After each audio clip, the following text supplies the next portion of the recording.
Okay, Assalamu alaikum. So the chapter which we are doing today is a new chapter that is recently added in the syllabus.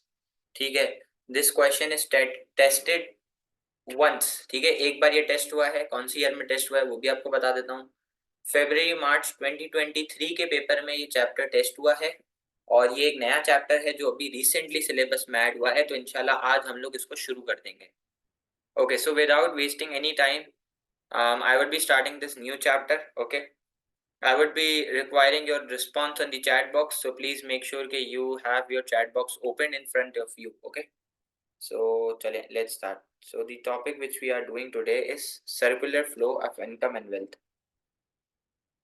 So the topic which we are doing today is circular flow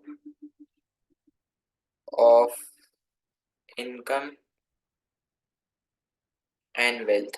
ठीक है, so the topic which we are doing today is circular flow of income and wealth. Okay, तो ये chapter शुरू करने से पहले मैं आपको कुछ बेसिक चीजें पहले बताऊंगा. सर सबसे पहले आपको ये पता होना चाहिए कि मैक्रो इकोनॉमिक इक्विलिब्रियम क्या है. ठीक है, सबसे पहले आपको ये पता होना चाहिए कि यार ये मैक्रो इकोनॉमिक इक्विलिब्रियम क्या है. बेटा आज तक जो आपने this is for both AS and A2. Okay, you are right. Okay, so sir आपने आज से पहले जिंदगी में जो मैक्रो इकोनॉमिक इक्विलिब्रियम पढ़ा है ना, वो आपने पढ़ा है aggregated demand is equal to aggregated supply. आपने आज से पहले जो सारी जिंदगी भर इक्विलिब्रियम पढ़ा है वो आपने पढ़ा है aggregated demand is equal to aggregated supply. आज मैं आपके सामने एक नया इक्विलिब्रियम लिखूंगा और वो इक्विलिब्रियम है y is equal to AE. ठीक है, आज मैं आपके सामने एक नया इक्विलिब्रियम लिखूंगा और वो है y is equal to AE. Sir y है इनकम और AE है एग्रीगेटेड एक्सपेंडिचर. सर y किसको रिप्रेजेंट करता है? y रिप्रेजेंट करता है इनकम को. और सर AE किसको रिप्रेजेंट करता है? बेटा AE रिप्रेजेंट करता है एग्रीगेटेड एक्सपेंडिचर को. सर पहले हम इनकी शॉर्ट फुल फॉर्म्स के ऊपर बात कर लेते हैं. बेटा इनकम को y से डिनोट करा जाता है और इनकम चार चीजों को मिला के बनी है. एक इंसान की इनकम चार चीजों को, चार खर्चों को मिला के बनी है. गौर करना, मेरे इस चैप्टर के अंदर सारा गेम मेरे वर्ड्स का है. इंसान की इनकम चार चीजों को, चार खर्चों को मिला के बनी है, चार कंपोनेंट्स को मिला के बनी है. कौन कौन से? इंसान अपनी इनकम का कुछ हिस्सा कंज्यूम करता है, इंसान अपनी इनकम का कुछ हिस्सा सेव करता है. किधर सेव करता है? बैंक में. इंसान अपनी इनकम का कुछ हिस्सा टैक्स देता है. किसको टैक्स देते हैं भाई?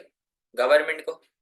इंसान अपनी इनकम का कुछ हिस्सा इंपोर्ट करता है, अच्छी अच्छी चीजें मंगवाता है, जैसे कि आईफोन शाईफोन मंगवा लिया. तो इंसान की इनकम चार चीजों को मिला के बनी है. इंसान की इनकम चार चीजों को मिला के बनी है. कौन कौन सी? Consumption, saving, tax and import. मतलब एक इंसान की इनकम चार चीजों को मिला के बनी है. इंसान अपनी इनकम का कुछ हिस्सा कंज्यूम करता है, कुछ हिस्सा बैंक में सेव करता है, कुछ हिस्से से टैक्स देता है, कुछ हिस्से से इंपोर्ट करता है. सही, ये बात ठीक है. सर अब मैं आता हूं एग्रीगेटेड एक्सपेंडिचर के ऊपर. अब मैं आता हूं एग्रीगेटेड एक्सपेंडिचर के ऊपर. बेटा ये जो एग्रीगेटेड एक्सपेंडिचर है इसको एग्रीगेटेड डिमांड भी कहते हैं. सर इस एग्रीगेटेड एक्सपेंडिचर की क्या इक्वेशन है? बेटा इस एग्रीगेटेड एक्सपेंडिचर के, ये एग्रीगेटेड एक्सपेंडिचर चार कंपोनेंट्स को मिला के बना है, चार खर्चों को मिला के बना है. ये एग्रीगेटेड एक्सपेंडिचर चार कंपोनेंट्स को, चार खर्चों को मिला के बना है. कौन कौन से? Consumption expenditure plus investment expenditure plus government expenditure plus government expenditure plus export revenue. ठीक है सर, ये एग्रीगेटेड एक्सपेंडिचर चार खर्चों को मिला के बना है. C plus I plus G plus X. Consumption expenditure, investment expenditure, government expenditure और एक्सपोर्ट रेवेन्यू. सर कैसे? अब ये सुनो. सर कंजम्पशन के बदले में एक एक्सपेंडिचर क्रिएट होता है जिसको हम लोग कहते हैं कंजम्पशन एक्सपेंडिचर। सर सेविंग के बदले में एक एक्सपेंडिचर क्रिएट होता है जिसको हम लोग कहते हैं इन्वेस्टमेंट एक्सपेंडिचर। सर टैक्स के बदले में एक एक्सपेंडिचर क्रिएट होता है जिसको हम लोग कहते हैं गवर्नमेंट एक्सपेंडिचर। सर जब इंपोर्ट करते हैं तो उसके बदले में एक्सपोर्ट भी होता है, ऐसा ही है। तो अब मैं ये कह सकता हूं इंसान की इनकम चार चीजों को मिला के बनी है, कंजम्पशन, सेविंग, टैक्स और इंपोर्ट। मतलब इन चारों को मैं ऐड करूंगा तो एक बंदे की इनकम आ जाएगी, क्योंकि एक बंदा अपनी इनकम का कुछ हिस्सा खर्चा करता है, कुछ हिस्सा सेव करता है, कुछ हिस्सा टैक्स देता है गवर्नमेंट को, कुछ पैसों से इंपोर्ट करता है। सर इन सब चीजों के बदले में एक एक एक्सपेंडिचर क्रिएट होगा। जैसे कंजम्पशन के बदले में एक एक्सपेंडिचर क्रिएट होगा जिसका नाम है कंजम्पशन एक्सपेंडिचर। सेविंग के बदले में एक एक्सपेंडिचर क्रिएट होगा जिसका नाम है इन्वेस्टमेंट एक्सपेंडिचर। टैक्स के बदले में एक एक्सपेंडिचर क्रिएट होगा जिसका नाम है गवर्नमेंट एक्सपेंडिचर। इंपोर्ट के बदले में क्रिएट होगा एक्सपोर्ट्स, ऐसा ही है। इंपोर्ट के बदले में क्या क्रिएट होगा, एक्सपोर्ट क्रिएट होगा। अब मैं इधर एक और चीज लिख रहा हूं, गौर करिएगा।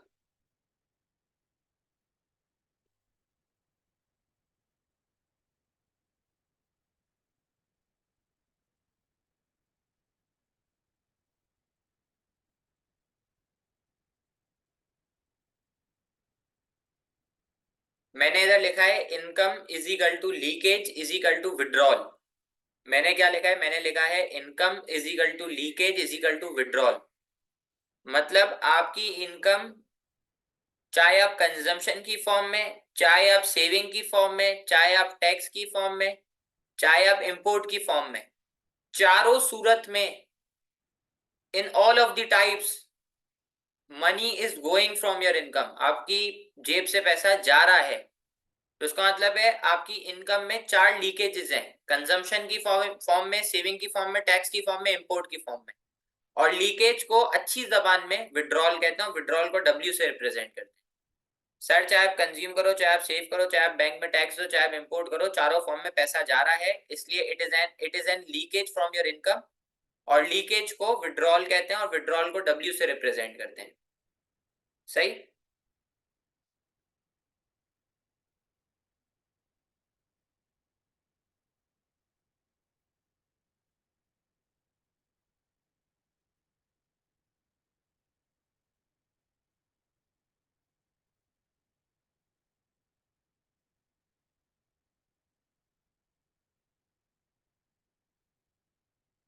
ओके अब देखो मैंने क्या लिखा है, मैंने लिखा है aggregated expenditure is equal to investment is equal to injection. Sir इसका क्या मतलब है, इसका मतलब है कि जो पैसा आपकी जेब से जा रहा है वो आगे जाके इकोनॉमी के अंदर इंजेक्ट हो रहा है इन्वेस्टमेंट की फॉर्म में। जो पैसा आपकी जेब से जा रहा है वो आगे जाके इकोनॉमी के अंदर इंजेक्ट हो रहा है। जैसे मैं एक छोटी छोटी एग्जांपल दे देता हूँ। जब आप कंज्यूम करते हो तो उसके बदले में एक एक्सपेंडिचर क्रिएट होता है जिसको कहते हैं हम कंजम्पशन एक्सपेंडिचर। तो देखो 100 रुपए अगर आपकी जेब से कंजम्पशन की फॉर्म में गए तो 100 रुपए आगे जाके इन्वेस्ट हो गए, कंजम्पशन की फॉर्म में लग गए। सर जब आपने बैंक में पैसा सेव करा है तो आगे बैंक ने लोन दिए, आपके पैसा जो आपने सेव करा बैंक में वही पैसा इसने उठा के लोन दे दिया फंड को। तो आपके जो सेविंग थी वो आगे जाके इकोनॉमी में इंजेक्ट हो गई, किसकी फॉर्म में, इन्वेस्टमेंट एक्सपेंडिचर की फॉर्म। सर जो पैसा आपने गवर्नमेंट को टैक्स हुआ उसी पैसों से गवर्नमेंट ने रोड बनाए, उसी पैसों से गवर्नमेंट ने किसी फर्म से स्टील सीमेंट, ये सीमेंट वगैरह ये सब चीजें खरीदी। तो जो पैसा आपने टैक्स दिया वो आगे जाके इकोनॉमी में इंजेक्ट हो गया in form of government expenditure.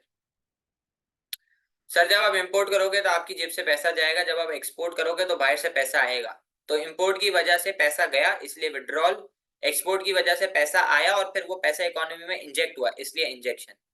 तो मैंने लिख दिया है कि भाई जितने भी एक्सपेंडिचर हैं उनको इंजेक्शंस कहते हैं और इंजेक्शंस को जे से रिप्रेजेंट करते हैं।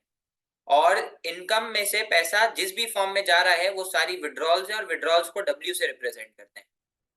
क्या बोला भाई, जितने भी इंजेक्शन हैं उनको जे से रिप्रेजेंट करते हैं, जितनी भी एक्सपेंडिचर्स हैं उनको इंजेक्शन कहते हैं, जितनी भी इनकम है उसको विड्रॉल कहते हैं, विड्रॉल को डब्ल्यू से रिप्रेजेंट करते हैं, इंजेक्शन को जे से रिप्रेजेंट करते हैं। तो मैं ये लिख सकता हूं कि हमेशा दो इक्विलिब्रियम मैच होंगे। कौन कौन से, अगर ऊपर से देखूं तो दो इक्विलिब्रियम है, एक है y is equal to A, income is equal to aggregated expenditure, और एक और इक्विलिब्रियम क्या है, withdrawal is equal to injection. Sir एक इक्विलिब्रियम क्या है, एक इक्विलिब्रियम है y is equal to A E, income is equal to aggregated expenditure, और एक एक और क्या है, एक और क्या है भाई, एक और इक्विलिब्रियम क्या है, withdrawal is equal to injection. ठीक है, सही, ये बात समझ आई भाई आपको। सर दो इक्विलिब्रियम है, एक है withdrawal is equal to injection और एक है income is equal to aggregated expenditure, जो हमेशा इक्वल होगा। क्या होगा, हमेशा इक्वल होगा। आपको इतनी बात अगर क्लियर है तो मुझे बता दें। मैक्रो इकोनॉमिक इक्विलिब्रियम की आपको इंट्रोडक्शन अगर क्लियर है तो बताएं, मैं आपको एक बार जब तक पूरी ओवरव्यू दे रहा हूँ। सर मैक्रो इकोनॉमिक इक्विलिब्रियम में income is equal to aggregated expenditure. आप अपनी इनकम का कुछ हिस्सा कंज्यूम करते हो, कुछ हिस्सा बैंक में सेव करते हो, कुछ हिस्सा टैक्स देते हो, कुछ हिस्सा से कुछ पैसों से इंपोर्ट करते हो। चाहे कंजम्पशन हो, चाहे सेविंग हो, चाहे टैक्स हो, चाहे इंपोर्ट करो, चारों फॉर्म में पैसा जा रहा है, इसलिए जितनी भी इनकम है उसको विड्रॉल कहते हैं, और विड्रॉल को डब्ल्यू से रिप्रेजेंट करते हैं। सर जब ये पैसा आपकी जेब से जा रहा है तो आगे जाके इकोनॉमी में इंजेक्ट हो रहा है चार फॉर्म्स में, कंजम्पशन एक्सपेंडिचर की फॉर्म में, इन्वेस्टमेंट एक्सपेंडिचर की फॉर्म में, लोन्स की फॉर्म में, गवर्नमेंट एक्सपेंडिचर की फॉर्म में, रोड की फॉर्म में, इंफ्रास्ट्रक्चर की फॉर्म में, सर एक्सपोर्ट्स की फॉर्म में इंजेक्ट हो रहा है। तो जितने भी एक्सपेंडिचर है उनको इंजेक्शन कहते हैं और इंजेक्शन को जे से रिप्रेजेंट करते हैं। जितनी भी इनकम है उसको विड्रॉल कहते हैं, विड्रॉल को डब्ल्यू से रिप्रेजेंट करते हैं। तो हमेशा दोनों तरफ से दोनों तरफ से आपकी इकोनॉमी में पैसा इंजेक्ट होगा। ठीक है, एक तरफ से जाएगा, दूसरी तरफ से इंजेक्ट होगा। बेटा एक्सपोर्ट रेवेन्यू इसलिए है क्योंकि जब आप एक्सपोर्ट करोगे तो मुल्क में पैसा आएगा और वो पैसा इंजेक्ट होगा। सर इंपोर्ट एक्सपेंडिचर इसलिए क्योंकि जब आप इंपोर्ट करोगे तो आपकी जेब से पैसा जाएगा। ठीक है, इसलिए इंपोर्ट एक विड्रॉल है और एक्सपोर्ट एक इंजेक्शन है। ठीक है मादिया, ओके है।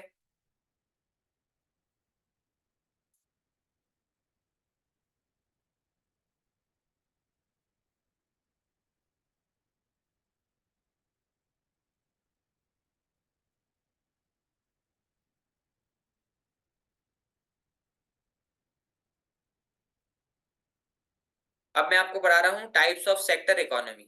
ठीक है, now I am starting with types of sector economy. बेटा अगर मैं सबसे पहले आपकी कोर्स की बात कर लूं तो आपके कोर्स के मुताबिक दो सेक्टर इकोनॉमी है। एक वो कहता है क्लोज्ड और एक कहता है ओपन इकोनॉमी। सर अगर आपके कोर्स की बात कर लें सबसे पहले, सो सबसे पहले आपकी कोर्स की बात कर लें तो आपके कोर्स के मुताबिक सेक्टर इकोनॉमी दो हैं।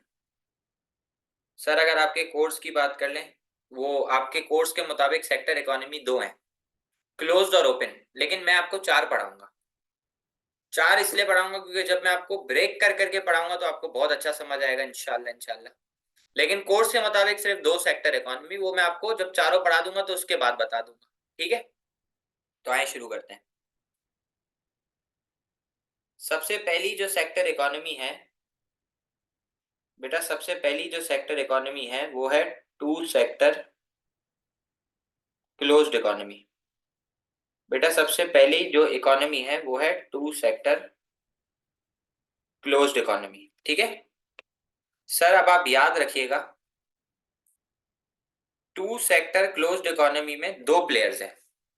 टू सेक्टर क्लोज्ड इकोनॉमी में कितने प्लेयर्स हैं? टू सेक्टर क्लोज्ड इकोनॉमी में दो प्लेयर्स हैं, कौन कौन? हाउस होल्ड और firms. Two sector closed economy में दो प्लेयर्स हैं, कौन कौन है भाई? हाउस होल्ड और फर्म्स। ठीक है, टू सेक्टर क्लोज्ड इकोनॉमी में दो प्लेयर है, हाउस होल्ड और firm. Sir macro economic equilibrium क्या है? y is equal to A ई। तो कौन सा एक्सपेंडिचर? सिर्फ कंजम्पशन एक्सपेंडिचर क्रिएट हुआ। टू सेक्टर इकोनॉमी में दो प्लेयर है, हाउस होल्ड कंज्यूम करेगा जिसके बदले में एक एक्सपेंडिचर होगा जिसका नाम है कंजम्पशन एक्सपेंडिचर। तो मैं इधर लिख देता हूँ, हाउस होल्ड कंज्यूम करेगा और कंजम्पशन की फॉर्म में इसकी जेब से पैसा जाएगा, इसलिए विड्रॉल लिख दिया। और आगे जाके ये पैसा इंजेक्ट होगा इकोनॉमी के अंदर in form of consumption expenditure. तो जितने भी एक्सपेंडिचर है उनको इंजेक्शन कहते हैं, तो मैंने ये लिख दिया। ठीक है भाई, सही। तो इतनी बात में किसी को कोई प्रॉब्लम नहीं होगा। ठीक है, और जितनी इनकम में से आपकी पैसा जा रहा है इन फॉर्म ऑफ कंजम्पशन और आगे जाके इकोनॉमी में लग रहा है in form of consumption expenditure, तो दोनों तरफ से इक्विलिब्रियम भी मैच हो रहा है, withdrawal is equal to injection. सही। अब आप मेरे डायलॉग पे गौर करिएगा। मैं एक डायलॉग बोलूंगा जो मैं बार बार रिपीट कर रहा हूँ। जैसे जैसे, पहले मैं लिख लेता हूं फिर मैं रिपीट करता हूं।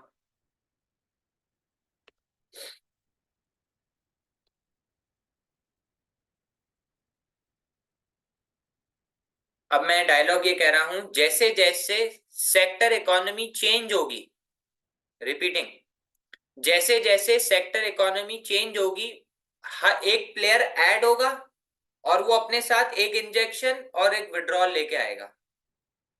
जैसे जैसे सेक्टर इकोनॉमी चेंज होगी, एक प्लेयर ऐड होगा, वो अपने साथ एक इंजेक्शन और एक विड्रॉल भी लेके आएगा। अगेन, जैसे जैसे सेक्टर इकोनॉमी चेंज होगी, एक प्लेयर ऐड होगा और वो अपने साथ एक इंजेक्शन और एक विड्रॉल लेके आएगा। जैसे जब एक इकोनॉमी क्लोज थी और जब क्लोज से चेंज हो गए टू सेक्टर ओपन हो गई, तो अब एक प्लेयर ऐड होगा और वो अपने साथ एक इंजेक्शन एक विड्रॉल लेके आएगा। तो अब कितने प्लेयर हो गए भाई? एक प्लेयर ऐड होगा ना, तो कितने हो गए? अब हो गए 3 प्लेयर्स। सर कौन कौन हो गए 3 प्लेयर? एक हो गया बेटा हाउस होल्ड, एक हो गया फर्म, और एक और प्लेयर जो ऐड हुआ नया वो हो गया बैंक्स। ठीक है। और मैंने बोला जब सेक्टर इकोनॉमी चेंज होगी तो एक प्लेयर ऐड होगा, अपने साथ एक इंजेक्शन एक विड्रॉल लेके आएगा। तो बताओ, जब आप बैंक में पैसा सेव करोगे, तो चाहे आप सेव करोगे तो जेब से पैसा तो जा रहा है ना, इस वक्त तो जा रहा है, तो विड्रॉल है ये, इनकम में से पैसा जा रहा है सेविंग की फॉर्म में, इसलिए विड्रॉल लिख दिया। और आगे जाके इकोनॉमी के अंदर इन्वेस्ट हो रहा है in form of investment expenditure, और जितने भी एक्सपेंडिचर्स हैं वो सारे इंजेक्शन है। तो अब बताओ मैक्रो इकोनॉमिक इक्विलिब्रियम क्या है? y is equal to A E. Sir अब आपकी इनकम सारी की सारी कंजम्पशन में नहीं जा रही, कुछ पैसा आप सेव भी कर रहे हो, जिसके बदले में कंजम्पशन एक्सपेंडिचर क्रिएट हो रहा है और सेविंग के बदले में इन्वेस्टमेंट एक्सपेंडिचर क्रिएट हो रहा है। दोनों सूरत में पैसा जा रहा है, इसलिए विड्रॉल और आगे जाके इंजेक्ट हो रहा है इज इक्वल टू इंजेक्शन। सही? ओके है यहां तक? कोई प्रॉब्लम किसी को?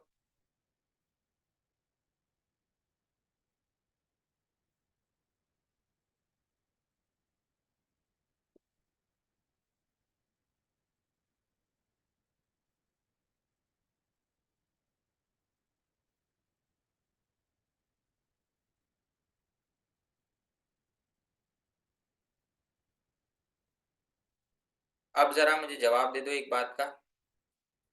मैं वही डायलॉग रिपीट करूंगा वापसी, जैसे जैसे सेक्टर इकोनॉमी चेंज होगा, एक प्लेयर ऐड होगा और वो अपने साथ एक विड्रॉल और एक इंजेक्शन लेके आएगा। तो अब एक और प्लेयर ऐड हो गया, अब कितने हो जाएंगे भाई? अब हो जाएंगे 4 प्लेयर्स। अब कितने प्लेयर हो जाएंगे? अब हो जाएंगे 4 प्लेयर। कौन कौन? एक हो गया हाउस होल्ड, एक हो गया फर्म, एक हो गया बैंक, और एक हो गया गवर्नमेंट। सर अब कितने प्लेयर हो गए? अब हो गए 4 प्लेयर। कौन कौन? हाउस होल्ड, फर्म और बैंक। सर एक और प्लेयर कौन ऐड हुआ? बैंक ऐड हुआ। तो बैंक ऐड हुआ तो अपने साथ एक विड्रॉल और एक इंजेक्शन लेके आएगा। तो सर अब आप अपनी इनकम में से टैक्स दोगे, तो इस टैक्स की फॉर्म में पैसा जाएगा, इसलिए इट्स एन विड्रॉल, और आगे जाके इकोनॉमी में इंजेक्ट होगा, इसलिए it is an injection in form of government expenditure. सही है। अब अगर हम माइक्रो इकोनॉमिक इक्विलिब्रियम देखें तो इक्विलिब्रियम क्या है? y is equal to A E. Sir अब आप इनकम का सारा हिस्सा ना तो कंज्यूम कर रहे हो, ना तो बैंक में सेव कर रहे हो, कुछ पैसा टैक्स भी दे रहे हो। तो इसका मतलब है अब आपकी इनकम 3 चीजों का मिला के बनी, कंजम्पशन, सेविंग, टैक्स, इंपोर्ट, जिसके बदले में 3 एक्सपेंडिचर्स क्रिएट हुए, सी plus I plus ji. Sir consumption के बदले में कंजम्पशन एक्सपेंडिचर, सेविंग के बदले में इन्वेस्टमेंट एक्सपेंडिचर, टैक्स के बदले में गवर्नमेंट एक्सपेंडिचर। ऐसा ही है। सर तीनों फॉर्म में पैसा जा रहा है, इसलिए इट इज एन विड्रॉल, और आगे जाके लग रहा है इसलिए इट इज एन इंजेक्शन। तो देखो क्या कहते हैं, आपका मैक्रो इकोनॉमिक इक्विलिब्रियम क्रिएट हो गया दोनों तरफ से। सर इसके बाद मैं आता हूँ एक और सेक्टर इकोनॉमी पे जिसका नाम है फोर्थ सेक्टर। तो यार वही वाला डायलॉग रिपीट करूंगा, जैसे जैसे सेक्टर इकोनॉमी चेंज होगी, एक प्लेयर ऐड होगा, वो अपने साथ एक विड्रॉल और एक इंजेक्शन लेके आएगा। जैसे जैसे सेक्टर इकोनॉमी चेंज होगी, जैसे जैसे सेक्टर इकोनॉमी चेंज होगी, वो अपने साथ एक प्लेयर लेके आएगा, और वो प्लेयर अपने साथ एक विड्रॉल और एक इंजेक्शन लेके आएगा। सर जैसे जैसे जैसे जैसे सेक्टर इकोनॉमी चेंज होगी, वो अपने साथ एक एक प्लेयर लेके आएगा और वो अपने साथ एक विड्रॉल एक इंजेक्शन लेके आएगा। तला पूरी 10 मिनट बाद जवाब ऑटो पे मिल जाएगा। सर अब कितने प्लेयर्स हो गए? अब हो गए 5 प्लेयर्स। कौन कौन? एक हो गया हाउस होल्ड, एक हो गया फर्म, एक हो गया बैंक, सर एक हो गया गवर्नमेंट, और एक हो गया abroad.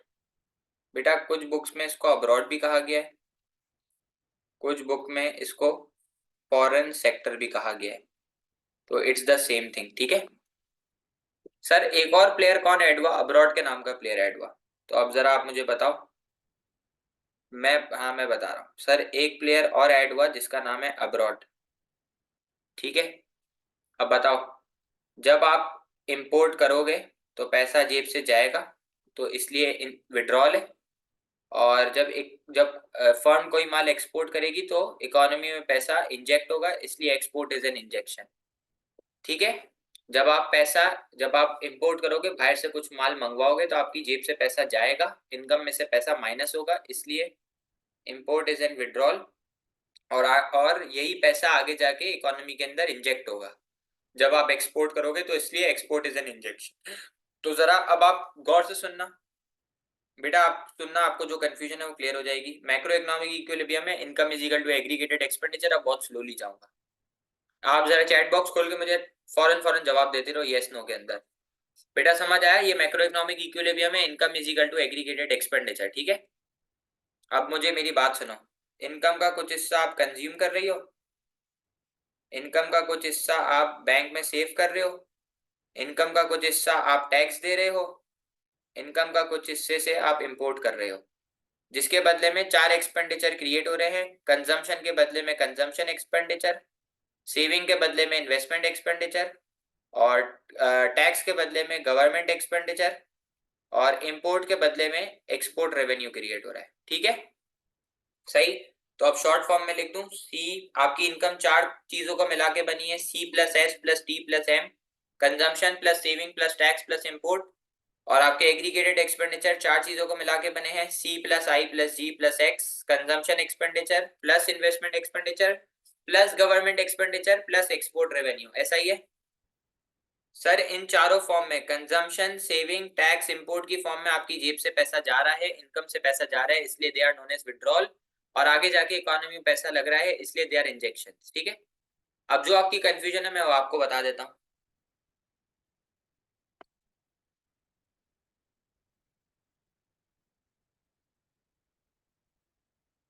Y 3 sector economy is an closed economy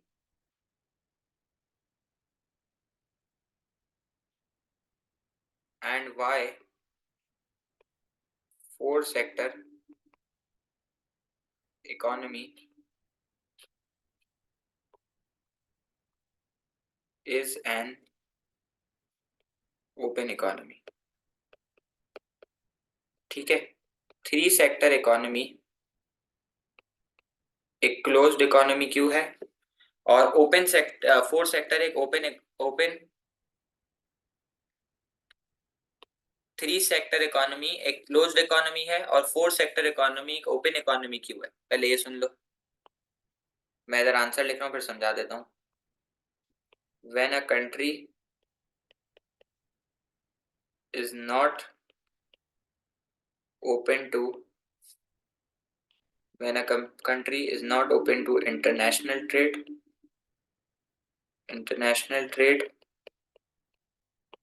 so it is an closed economy. And an economy is open to when an economy is open to international trade, so it is an open economy.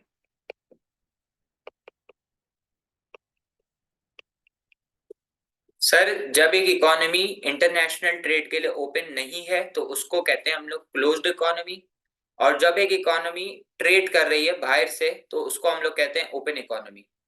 तो sir आपके course के मुताबिक दो economy है, closed और open.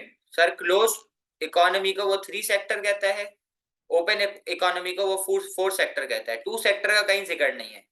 Course के मुताबिक दो इकोनॉमी है, three sector four sector. Three sector को वो कहता है क्लोज्ड इकोनॉमी, फोर सेक्टर को कहता है वो ओपन इकोनॉमी। इसका आंसर आपके सामने लिखा हुआ है, तो मैं इधर लिख देता हूँ। थ्री सेक्टर को वो कहता है क्लोज्ड इकोनॉमी और फोर सेक्टर को वो कहता है ओपन इकोनॉमी। ये लो मैं लिख देता हूँ। सर थ्री सेक्टर इकोनॉमी को वो कहता है क्लोज्ड इकोनॉमी, ठीक है,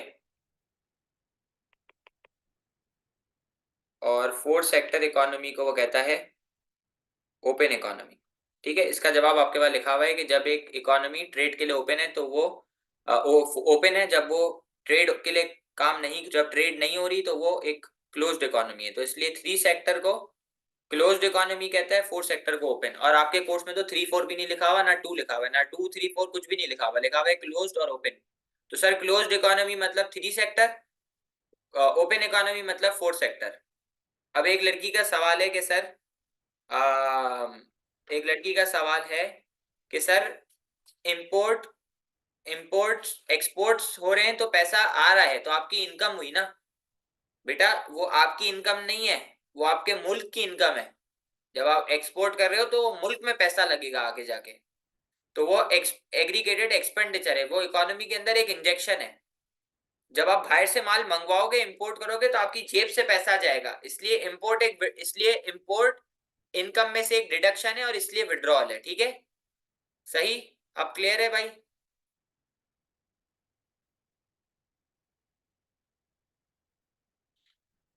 यहां तक अगर सब कुछ क्लियर है तो बता दें पहले।